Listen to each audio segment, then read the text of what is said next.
In the late 1930s, the Soviet Union would, almost by accident, build the best tank in the world. From extremely humble beginnings, this series of vehicles would be fighting on the front lines for the majority of the war, being further developed into the terrifying IS-2, the heavy tank that would spearhead the push into Berlin. But it was not all plain sailing, and I'm about to tell you why. This is the story of some of the most iconic heavy tanks to ever see combat, the KV series. In the aftermath of the First World War, Europe's tank-building nations were all working on exciting new designs that they thought would be the future of armoured warfare. Most would soon become obsessed with the idea that more guns and more turrets was the answer, building true land battleships like the French Char 2C, the British Independent, and the German Neubaufahrzeug. The idea would really take hold in the Soviet Union though, with the T-28 medium and the mammoth T-35 heavy. But by the end of the 1930s, it became abundantly clear that the T-35, a vehicle mounting 10 guns and 5 turrets, was completely obsolete. Experience in the Spanish Civil War had shown that vehicles would have to withstand, at minimum, a 37mm anti-tank round, and ideally heavy tanks should be able to take a 75mm shell from relatively close range. This led to the Red Army asking for new heavy tank designs in 1937, assigning two Leningrad-based design bureaus the task, OKMO and SKB2. The original requirement still called for 5 turrets, but the designers were able to convince their higher-ups to get rid of the decorative machine gun turrets, reducing the total to 3. The two teams would present their designs in May 1938, OKMO's T-100 and SKB2's SMK, named after the recently assassinated Sergei Mironovich Kirov. When presented with the wooden models of the designs, it said that Stalin himself walked up to one and snapped off one of the smaller turrets, exclaiming, "Why turn a tank into a department store?" And just like that, the turret count was down to 2, one 76mm gun and one 45mm. The SKB2 team, the men behind the SMK, felt that the second turret was still a bit of a waste, and thought that the extra weight could instead be used to thicken the armour on a single turreted design. They would flesh out this design over the next few months, christening it the KV, named after Defense Commissar Kliment Voroshilov. All 3 designs would be presented in a meeting that August, with prototypes being ordered of all 3. The T-100 and the SMK were understandably very similar, with a central 76mm armed turret on a large armoured pedestal, shooting over a smaller 45mm armed turret in front. Both would be powered by an 850 horsepower aero engine, which was needed as they both weighed over 55 tons. The KV, however, was 8 tons lighter than the SMK, the vehicle that it was developed from, while having thicker armour. This lower weight meant it could be powered by the ubiquitous V2 diesel, the same engine as the brand new T-34. The 3 vehicles would go into testing in September of 1939 at Kubinka, but would soon get their baptism of fire in the snowy forests of Finland. See, the T-28s and T-26s that had been sent against the Finnish defences couldn't withstand any significant amount of anti-tank fire, and heavier vehicles were needed. And so the heavy tank trio was sent in to help, seeing some limited success before the SMK was immobilised by a mine. The T-100 and the KV provided cover from the SMK while the crew attempted repairs, but it was too large and too heavy to recover, only being retrieved months later. Experience in Finland had shown that the SMK and T-100 were just too heavy and too sluggish, while the commander in both vehicles couldn't find a way to coordinate both of his gun turrets in a cohesive way. The smaller, faster and better protected KV seemed the obvious option, and on the 19th of December 1939, it was ordered into production as the Red Army's new heavy tank.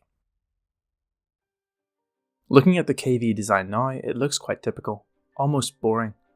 A single central turret with a 76mm gun, a 5-man crew with 3 in the turret and 2 in the hull, decently mobile with torsion bar suspension and a 600 horsepower engine powering it to a maximum speed of around 22 miles per hour, and a pretty sensible armour layout, with 75mm of protection all over.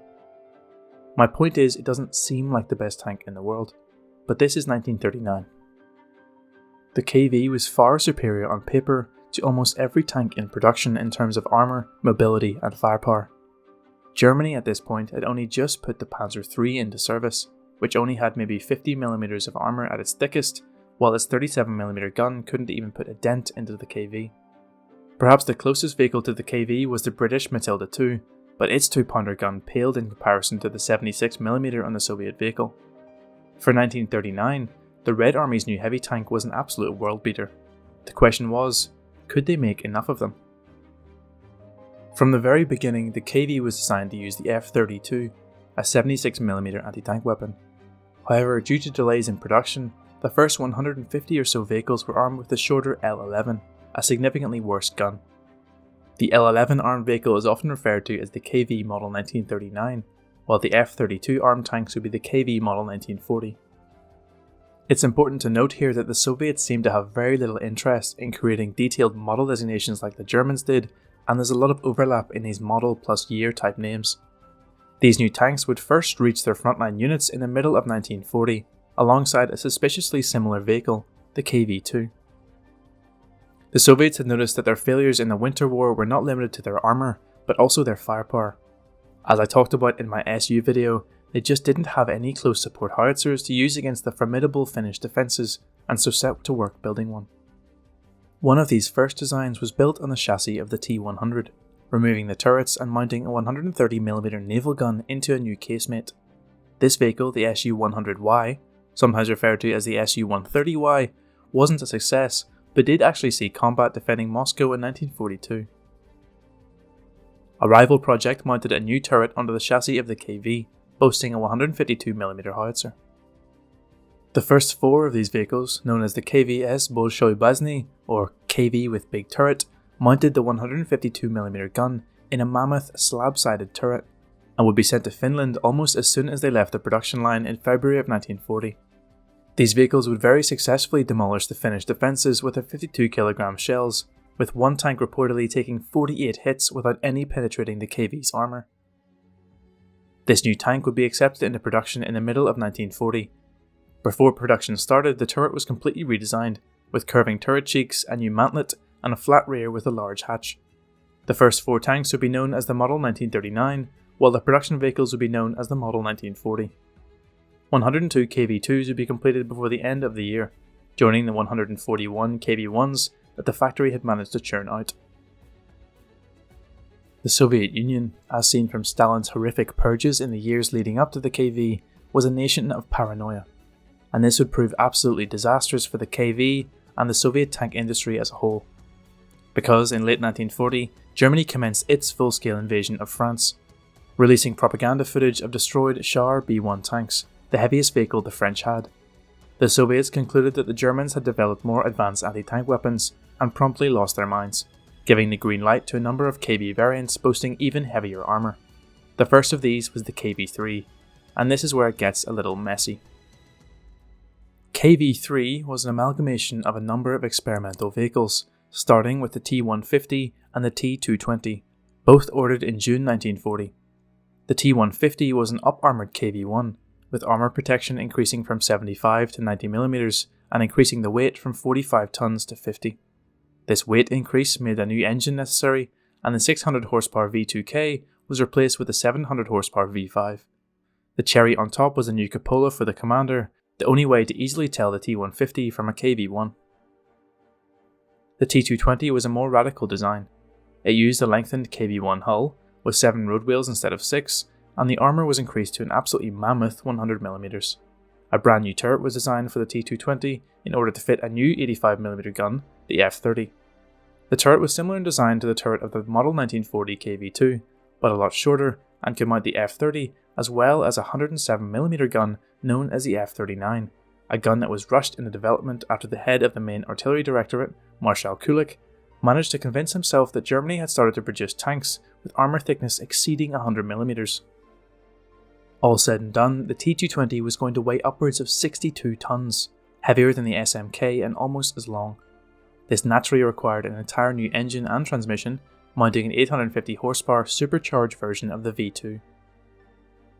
One T-150 and 2 T-220s would be built over the next year or so, and somehow both would become the KV-3, while, simultaneously, neither of them were ever the KV-3. I'll explain.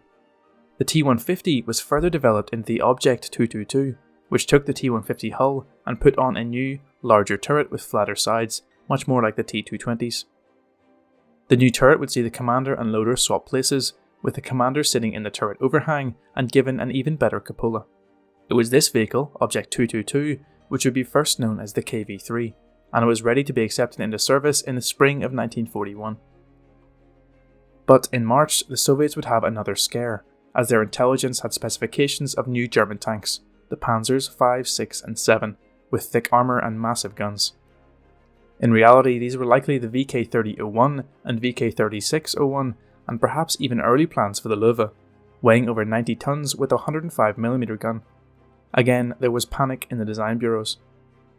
The Object 222 was pathetic in comparison to these new German tanks that definitely existed, and it was decided that the KV-3 would actually be Object 223, which used a T-220 hull with armour protection increased to 120mm. Object 223 would mount the 107mm gun in an entirely new conical turret, with the vehicle weighing upwards of 70 tons. This was said to be the actual KV-3, and was expected to enter production around August. Crisis averted.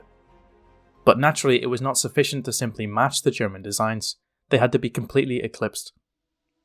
Work was already underway for the KV-4 and the KV-5, super heavy vehicles both armed with the 107mm gun. The KV-4, Object 224, would weigh 92 tons, with 130mm of frontal armour and 125mm of side armour on a 7 road wheel version of the KV hull. The KV-5, Object 225, would weigh nearly 150 tons, with 180mm of frontal armour and 150mm of side armour on an 8 road wheel version of the KV. There were dozens of designs for each of these behemoths, with some resembling the KV-1 or the T-220, while others were completely new. So, by June 1941, the Soviets had the KV-1 and the KV-2 already in production, 1 prototype T-150, 2 prototype T-220s, 2 different KV-3s on the drawing board in the Object 222 and 223, and were looking to build the KV-4 and KV-5 in the not so distant future. Most of which were based on the assumption that Germany had their own super tanks already in production, boasting impenetrable armour and unstoppable anti-tank weapons. It must have been somewhat of a silver lining then that when German tanks smashed through Soviet defences on the 22nd of June 1941, they were, at best, Panzer IIIs and Panzer IVs. This might have been a relief if the Soviet Union had not just been the victim of the largest surprise attack in history. And so we turn our attention back to the humble KV-1. As German tanks poured across the border, Soviet tanks were sent to intercept, 508 of which were KV-1s, a mix of 1939 and 1940 models. Despite the complete chaos and many vehicles having barely any ammunition, the KV-1 performed excellently in these first battles, shrugging off everything the Germans could throw at it. General Georg Hans Reinhardt, the commander of the 41st Panzer Corps, had this to say about the KV-1. About 100 of our tanks, a third of which were Panzer IVs, took their places for a counter-attack. From 3 sides they pummeled the steel monsters, but attempts to destroy them were futile. After a prolonged combat with the Russian giants, we began to withdraw to avoid being annihilated. The giant tanks approached closer and closer. One of these began approaching a panzer that was stuck in a marshy pond. Without hesitation, the black monster simply rolled over it. At that moment, a 15cm howitzer arrived, and they opened fire without causing the least damage. One approached the howitzer to within 100 metres. They fired again, and the projectile struck with full force. The tank halted as if it had been struck by a bolt of lightning. "We've done it," the artillerymen thought. But their expressions suddenly changed when one yelled out, "It's moving again." There was no doubt this was so, as the gleaming tracks soon approached the howitzer, crushed it like a toy into the soil, and continued on its way as though this was the most natural thing in the world. This type of encounter was happening all across the front, with the Germans being unable to stop the KV-1s as they rolled towards them. The KV-2 was no different, with one vehicle managing to hold off both the 6th and 1st Panzer divisions for more than a day, taking hundreds of hits in the process before finally being destroyed by satchel charges and grenades. Despite the exceptional performance of the KV in these opening battles, the overall impact of the KV wasn't all that significant. There just simply wasn't enough of them to offset the overwhelming tactical and operational shortcomings of the Red Army. And yes, the tank was good, but it was far from perfect. The KV-1 had 2 huge issues. The first was its mechanical reliability, or lack thereof. The clutch and powertrain were the main offenders, with KVs suffering almost constant breakdowns, and many crews were forced to abandon their crippled vehicles, destroying them in the process when possible. The tank was also incredibly difficult to drive, both technically and physically. In fact, the vehicle's crew contained 2 drivers, who had to take turns attempting to operate the KV. This brings us to the KV's second issue, ergonomics and crew layout. This second driver was a member of the turret crew when he was not sat in the driver's seat, but he did not load, aim or fire the 76mm gun. No, when in combat he stood at the back of the turret, operating the rear-facing machine gun. This meant that despite the KV having a 3-man turret, one was completely useless and the commander still had to double as a loader, with the added fun benefit of there being a man stood directly behind him as he tried to do so. The KV did not have a turret basket, with the crew simply having to turn as the turret turned. This might have been fine if the ammunition wasn't stored below the floor they were standing on. This meant that the commander and gunner had to scrabble around opening the ammunition cans they were meant to be stood on, and in combat this just became a complete mess, with the floor below the turret consisting of loose shell casings, empty ammunition boxes, live rounds, rubber floor covers, and holes where the ammunition had been taken from. The commander had extremely poor visibility, with no cupola, an antiquated radio system, and no hatch to actually look at anything from, as the turret's only hatch was very helpfully placed above the assistant driver's position at the back. As a result, German reports, while usually focused on how impressive the vehicle was technically, often highlighted the fact that the tanks seemed to have no situational awareness, rolling around aimlessly as if they had no idea where the enemy actually was, what their friendly tanks were doing, or where incoming fire was coming from. By the end of the summer, there were barely any KV tanks still operational, with production still agonizingly slow and the German invasion progressing at a shocking rate. This rate was so fast that by July the KV factories in Leningrad were about to be overrun, and efforts began to move the entire facility far to the east, behind the Ural Mountains. As the plant began to be evacuated, new KV-1s would roll off the production line almost directly into combat, and even the prototype KVs were given a full combat load and sent into the fight. The T-150 was given to the 123rd Tank Brigade on the 11th of October, and would fight on until at least November 1943. The T-220 prototypes would also be pressed into service, with the turret being removed and the vehicles fitted with a standard KV-1 design. This is the last image of the second T-220, being repaired in 1942. Both prototypes would be lost in combat, but the turret would survive the war, being mounted in a defensive emplacement. While the factory was relocated to Chelyabinsk, work began on an improved version of the KV-1, the Model 1941. The Soviets were still worried that the Germans were on the verge of deploying weapons that could penetrate the KV, and developed 2 new turrets with thicker armour. The welded version was 90mm all over, while the cast model was closer to 100mm. In addition to this, small strips of armour were welded onto the sides of the hull to shield the vulnerable turret ring, and depending on the day, these strips were also put onto the hull sides and hull front. All this extra armour increased the weight of the KV to just under 48 tons. The vehicle would also mount the longer barrelled 76mm ZIS-5 that was mounted on the T-34. Improvements to armour and armament, but mobility was really starting to suffer. These Model 1941 vehicles would only reach the front lines in the middle of 1942. In the meantime, older KVs were up-armoured when possible, with large applique armoured plates crudely bolted to the sides of the turret and the sides of the hull, increasing protection by 15 to 20mm. These vehicles would be known post-war as the KV-1E for Ekranami, meaning with screens, and would almost nullify the introduction of the Pak-38 and Pak-40 in 1942, with a few hundred vehicles upgraded in this way. The KV-1 Model 1942 would be even more heavily armoured, to ensure the vehicle could withstand the new long 75mm gun on the Panzer IV F2.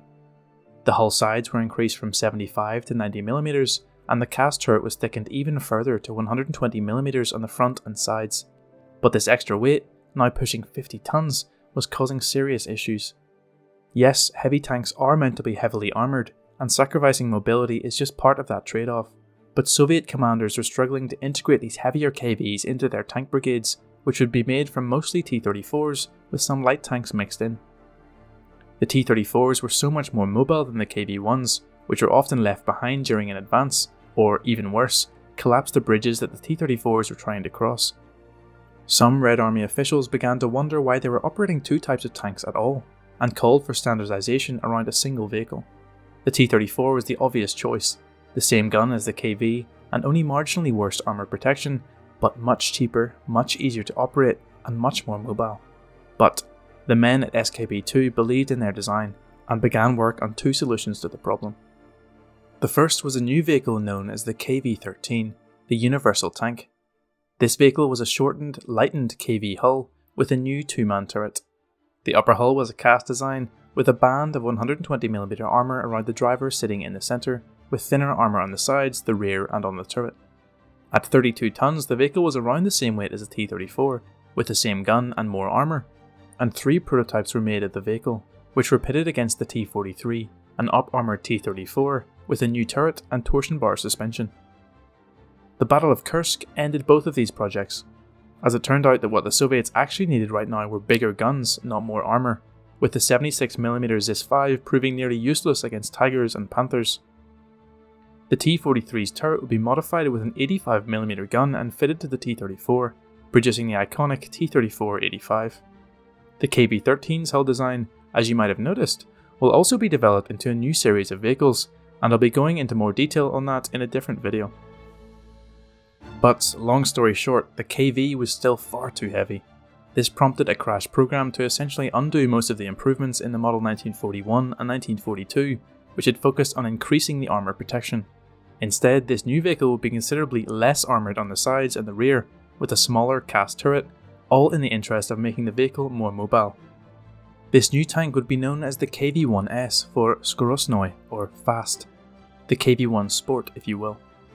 The vehicle's powertrain was overhauled, the armour was thinned, and the new cast turret was a lot smaller and saw the assistant driver and commander swap positions, with the assistant driver now doubling as a loader and the commander finally getting his own cupola. Production of the KV-1S was started in August 1942, and while it was considerably more mobile, it was still much more expensive than the T-34 for no real gain, especially since it was very similarly protected. The KV-1 was too slow with an antique turret design, the KV-2s had essentially all been destroyed, and the KV-1S was just a sluggish T-34. By 1943, it was abundantly clear that the KV's days were numbered, with all of them still vulnerable to the 88s on the Tiger and Panther, or even the long 75s of the Panzer IV and Stug. With the disappearance of the KV-2 and the inadequacy of the Zis-5 gun, the Soviets decided to push into production a heavy, casemate assault gun on the chassis of the KV-1S, mounting a 152mm gun that could be used as a heavy tank destroyer or against enemy emplacements. This vehicle was initially known as the KV-14, but would be accepted into service as the Su-152, with production being gradually switched from the KV-1S to Su-152 starting in March 1943. Around 700 of these guns would be completed before production ended in autumn, with some reaching the front lines to take on Panthers and Tigers head-to-head by the Battle of Kursk. These new German vehicles made it clear that the KV was almost completely obsolete, being completely outmatched in armour, mobility and firepower, and the new heavy tank design was started based off the hull of the failed KV-13. I wonder what it could be. If you want to see a video on this new series in the same format as this one, make sure to subscribe down below. One of the last KVs, the KV-85, was a hybrid vehicle mounting the 85mm of the T-34-85 in a new turret on the KV-1S hull.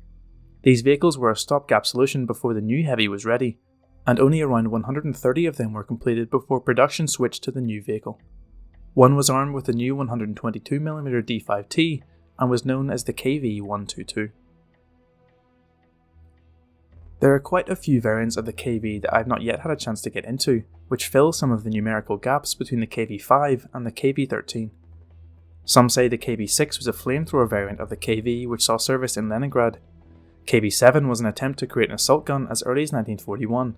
The first design, which some refer to as the KV-6, mounted one 76mm gun in the centre with a 45mm gun on either side in a large casemate. The second design, KV-7, mounted two 76mm guns side by side instead.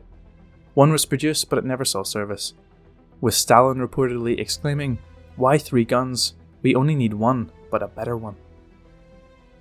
The KV-8 was an actual flamethrower vehicle, mounting a 45mm gun and an ATO-41 flamethrower. Around 100 would see service, with 35 KV-8S vehicles also being produced on the KV-1S chassis. The KV-9 was a rival to the Su-122, mounting a 122mm short-barreled U-11 howitzer in an up-armoured cast turret, with 130mm of frontal armour. One was built before this project was shelved. The KV-1K, sometimes referred to as the KV-10, mounted 8 Katyusha rockets in 4 armoured boxes, 2 on each side of the vehicle. This was meant to provide supplementary firepower to the vehicle, but the rockets were wildly inaccurate, and the idea didn't go any further than one prototype. KV-11 was allegedly a paper tank armed with an 85mm gun in 1942, but none were ever built. KV-12 was a chemical warfare vehicle, with 4 tanks on the rear of the chassis that could release toxic fumes or create a smokescreen. Again, this didn't get very far. KV-13 we know, and the KV-14 became the SU-152, the last real KV to leave the drawing board before production switched to the new IS series in early 1944. The KV, like I said at the beginning of the video, was probably one of, if not the best tank in the world when it was first built in 1939. Relatively mobile, with excellent armour and a good gun. The Soviets just didn't have enough of them, and not enough was done to remedy the mechanical and ergonomic issues with the vehicle, with designers instead focusing on vehicles with even more armour and even bigger guns, like the T-220, KV-4 and KV-5. The T-220, if they could have got it working properly, had very similar armour, protection and mobility as the Tiger I, but existed more than a year and a half earlier. Maybe things would have been a lot different if they'd managed to produce a significant amount of those in 1941, but who knows. What we do know is that the KV-1, despite all its shortcomings, was an incredibly important design, and one that would continue to influence Soviet heavy tank design for decades after the war ended. I hope you've enjoyed learning about the KV series as much as I've enjoyed making it. I want to thank my patrons for buying me enough coffee to finish this video, and if you enjoyed it, please do remember to like and subscribe. There's plenty more videos on the way. I'll see you then.